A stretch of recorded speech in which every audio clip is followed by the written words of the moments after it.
En un momento determinado, Jesús tiene un encuentro con los fariseos y se enfrenta a su juicio. Pero ese enfrentamiento permite ofrecerle una oportunidad a la mujer calificada como adúltera, cuando Jesús dijo: ni yo te condeno. Así queda demostrada su compasión y su perdón hacia una mujer, dignificando a la mujer en lugar de castigarla. Eso es gracia, gracia divina. Dios, muchas gracias por tus favores, muchas gracias por tus bendiciones, muchas gracias porque tuviste cuidado de resaltar la importancia de mujeres y niños que cuando Cristo estuvo en la tierra no tenían. Ahora te agradecemos porque quedó registrado en ese libro precioso que es la Biblia, los cuidados y las atenciones para esos grupos sociales vulnerables, pero que tú estás pendiente de todos, porque para ti no hay ninguna diferencia. Gracias, Dios. En el nombre de Jesús, bendito sea. Vamos a revisar Juan 7:53. Esto nos une con los acontecimientos que venían sucediendo. En Juan 7:53 dice: cada uno se fue a su casa. Cuando termina la fiesta de los tabernáculos, en donde presenta esa poderosa enseñanza respecto al Espíritu Santo que descendería después que Jesús ascendiera con su cuerpo glorificado. Los que habían llegado a Jerusalén para estar en la fiesta tan importante, dice este versículo que cada uno se fue a su casa, es decir, regresaron a sus lugares de origen, la mayoría de los peregrinos. Entre los que se quedaron en Jerusalén fueron Jesús y sus discípulos, y que da lugar a este precioso relato que tenemos en el capítulo 8 de Juan. Dice Juan 1. Y Jesús se fue al monte de los olivos. Cuando Jesús se quedaba en Jerusalén, regularmente pasaba la noche en el monte de los olivos y en ocasiones también iba a Getsemaní. El versículo 2 dice: y por la mañana volvió al templo, y todo el pueblo vino a él, y sentado él les enseñaba. Así como Jesús y sus discípulos se quedaron en Jerusalén, muchos otros también se habían quedado. Y la población de Jerusalén regresó a su casa. Jesús aprovecha y regresa al templo, y muchísimos también fueron al templo. Encontraron a Jesús y les enseñaba. Una muestra de autoridad es que el maestro permaneciera sentado. Eso quería decir: espero atención de su parte, pues voy a explicar algunos asuntos que ustedes no saben. Así que, una vez que captó la atención de todos los presentes, inició su enseñanza. ¿Qué enseñaba? Enseñaba lo relacionado con el reino de los cielos, de donde había llegado de acuerdo con su Padre, pues habían ya establecido los propósitos de Jesús al venir a la tierra para presentar a su Padre. Era uno de ellos. Hasta hoy Jesús tiene especial interés en enseñar su palabra. Lo mejor es que hoy su palabra está en la Biblia y se puede adquirir en muchos lugares, incluso se puede tomar de la red, de internet. Nos permitimos recomendar la Biblia Reina Valera 1960 o la Biblia con versión latinoamericana. Hay otras versiones, cualquier otra versión está bien que la lea. Dice Juan 8:3. Entonces los escribas y los fariseos le trajeron una mujer sorprendida en adulterio, y poniéndola en medio le dijeron: Maestro, esta mujer ha sido sorprendida en el acto mismo de adulterio. Según algunos investigadores bíblicos, en los manuscritos más antiguos no existe este registro. O sea, los versículos 3 al 11 de Juan 8 no están en los rollos más antiguos. No obstante, meditamos en este pasaje. que nos permite conocer la reacción benévola de Jesús rescatando a una mujer que fue acusada de adulterio. Los escribas y fariseos eran dos grupos en la sociedad judía durante la época de Jesús. Los fariseos enfatizaban la observancia de la ley y la conducta personal. Los escribas se creían expertos en la interpretación y aplicación práctica de las escrituras que estaban en rollos. Los escribas y fariseos no aceptaban la autoridad de Jesús, lo acusaban de impostor, pero en ese preciso momento se refieren a Jesús como maestro. Esta es una expresión hipócrita, porque enseguida viene un planteamiento malintencionado para tender una trampa a Jesús. Es bien sabido que el adulterio solo se comete con la participación de dos personas, así que la acusación es incompleta, pues debieron llevar a una pareja para presentarla al maestro, solo por mencionar algunas situaciones no coherentes en ese encuentro. Dice Juan 8:5, y en la ley nos mandó Moisés a apedrear a tales mujeres. Tú, pues, ¿qué dices? La ley de Moisés decía, en Deuteronomio 22:22 en adelante, si fuere sorprendido alguno acostado con una mujer casada con marido, ambos morirán. El hombre que se acostó con la mujer y la mujer también. Así quitarás el mal de Israel.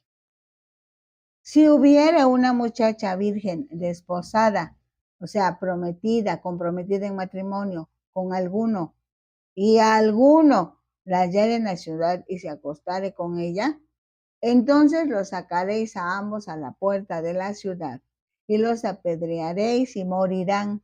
La joven porque no dio voces en la ciudad y el hombre porque humilló a la mujer de su prójimo. Así quitarás el mal de en medio de ti.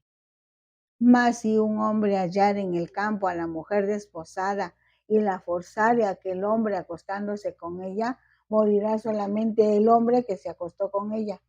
Mas a la joven no le harás nada. No hay en ella culpa de muerte, pues como cuando alguno se levanta contra su prójimo y le quita la vida, así es en este caso. Los acusadores estaban presentando una acusación incompleta. Faltaban los testigos, los que los vieron. Luego en el mismo acto, adulterando, solo trajeron a la mujer y la ley decía que a los dos. Entonces, la ley decía que debían ser apedreados los dos, no solo la mujer. Estaban acomodando la ley de Moisés a sus propios propósitos, tender una trampa para el maestro. Dice el versículo 6, mas esto decían tentándole para poder acusarle.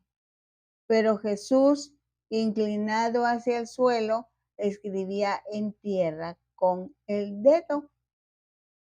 Realmente lo que los escribas y los fariseos buscaban era poner una trampa, ya dijimos, al maestro, pues de todas formas podían acusarlo de estar violando la ley de Moisés, pues si la declaraba culpable, a Jesús mismo lo acusarían de ejercer autoridad que no tenía, según sus usos y costumbres. Si no la declaraba culpable, lo acusarían de ser cómplice de ese pecado que según ellos estaba cometiendo la mujer. De por sí de Jesús decían que era amigo de pecadores, porque lo encontraban entre la gente del pueblo y entre esa gente estaban personas de no muy buena reputación. Juan 8:7 dice, y como insistieran en preguntarle, se enderezó y les dijo, el que de vosotros esté sin pecado sea el primero en arrojar la piedra contra ella. La reacción de Jesús fue más allá de háganlo o no lo hagan.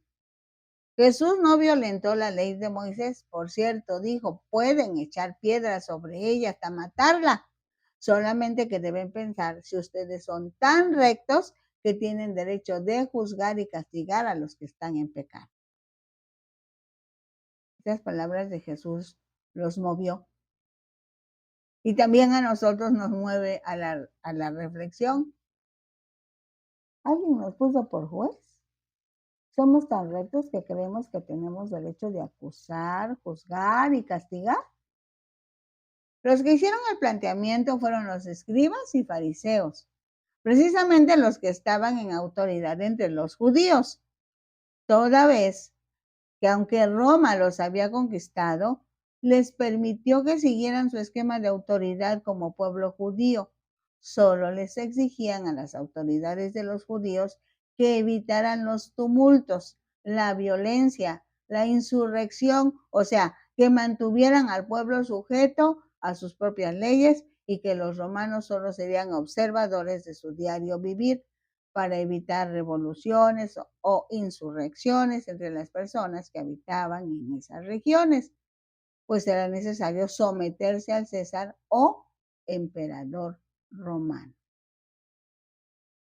Dice Juan 8:8, e inclinándose de nuevo hacia el suelo, siguió escribiendo en tierra.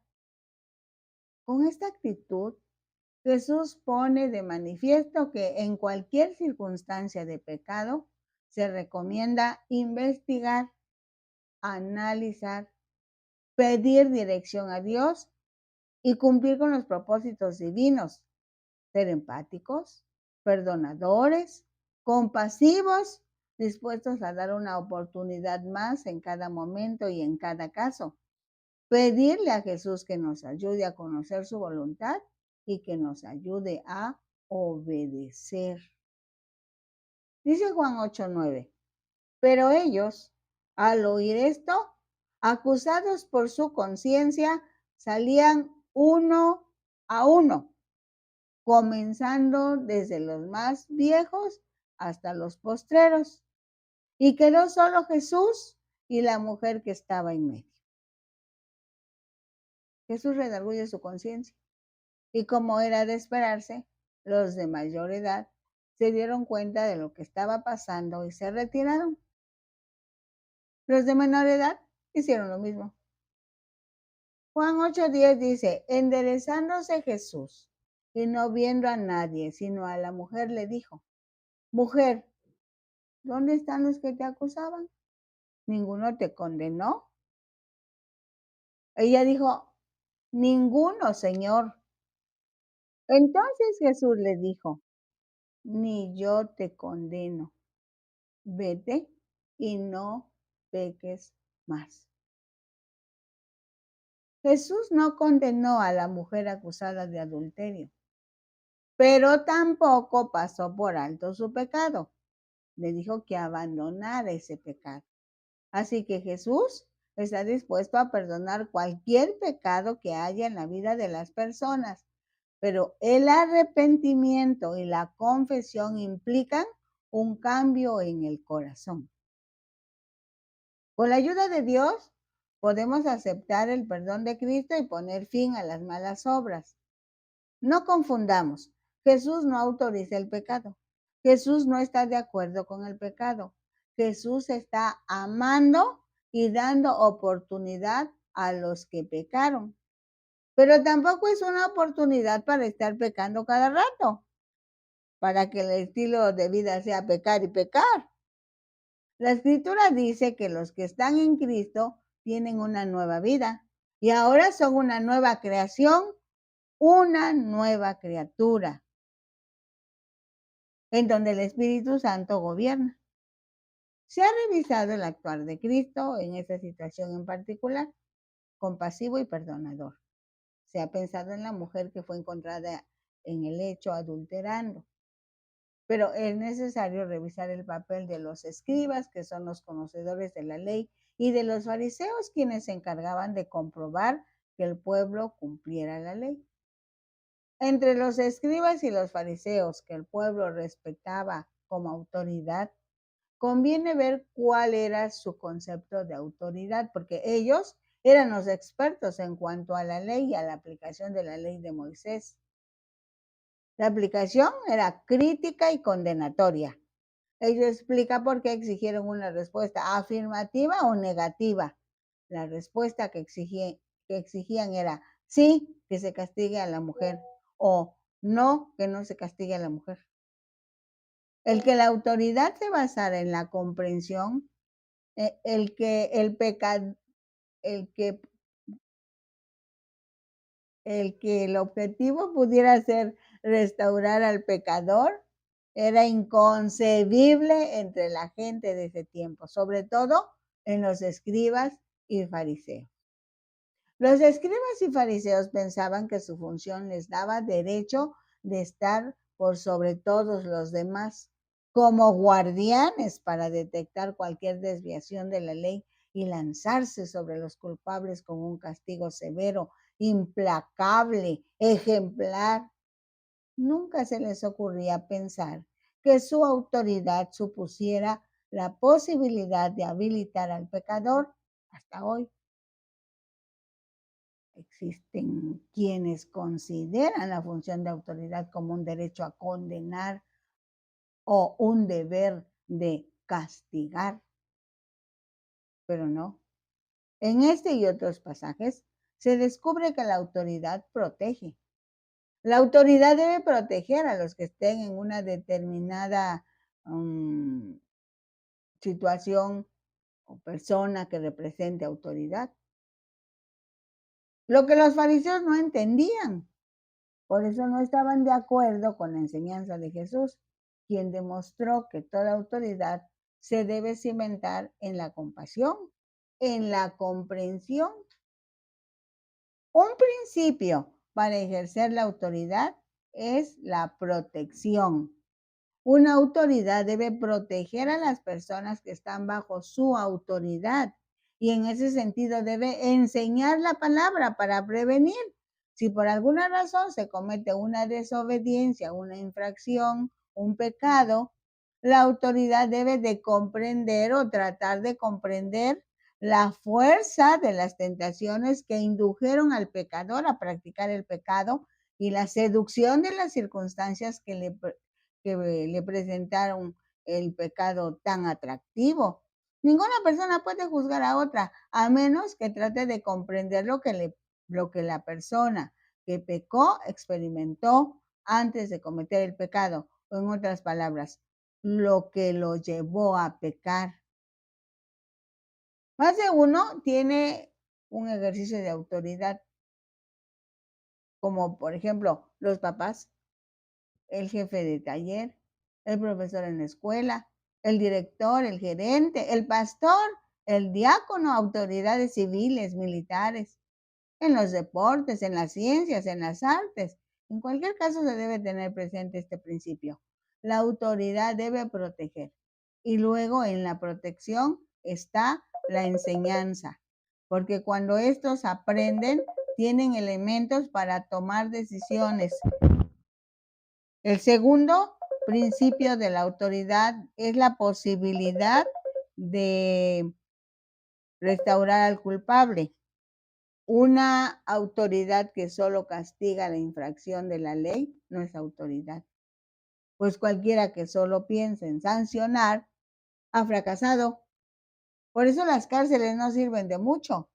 La misión de la autoridad no es de separar al pecador de la sociedad, sino apoyarlo para que retome el buen camino y sea una persona ejemplar.